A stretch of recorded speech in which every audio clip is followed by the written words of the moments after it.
Friends, BMTC conductor ಮೇಲೆ passenger ಚಾಕುನಿಂದ murder attempt ಮಾಡಿದ್ದಾನೆ.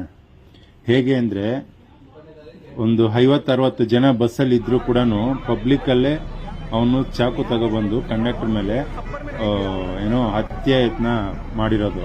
ಚಾಕುವಿನೊಂದು ಚಿವಿದು conductor ಈಗ ಫುಲ್ ಸೀರಿಯಸ್ ಆಗಿದ್ದಾನೆ, ಹಾಸ್ಪಿಟಲ್ ಇದ್ದಾನೆ. ಫ್ರೆಂಡ್ಸ್, ಅವನ ಕಾರಣ ಕೇಳಿದ್ರೆ ನೀವೇ ಶಾಕ್ ಆಗ್ತೀರಾ. ಬೆಳಗ್ಗೆ ಇಂಟರ್ವ್ಯೂಗೆ ಹೋಗಿದ್ದಂತೆ.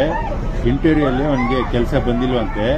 ಇನ್ನು ಕೆಲಸ ಎಲ್ಲೂ ಸಿಗಲ್ಲ ಅಂತ ಹೇಳ್ಬಿಟ್ಟು, ನಾನು ಇನ್ನು ಹೊರಗಡೆ ಇರಲ್ಲ, ಜೈಲಿಗೆ ಹೋಗ್ತೀನಿ ಅಂತೇಳಿ ಬಸ್ಸಲ್ಲೇ ಸುಮಾರು 50-60 ಜನ ಇದ್ರೂ ಕೂಡ ಕಂಡಕ್ಟರ್ ಮೇಲೆ ಚಾಕುವಿನಿಂದ ಚಿವಿದು ಸಾಯಿಸೋ ಥರ ಮಾಡಿದ್ದಾನೆ. ಈಗ ಕಂಡಕ್ಟರ್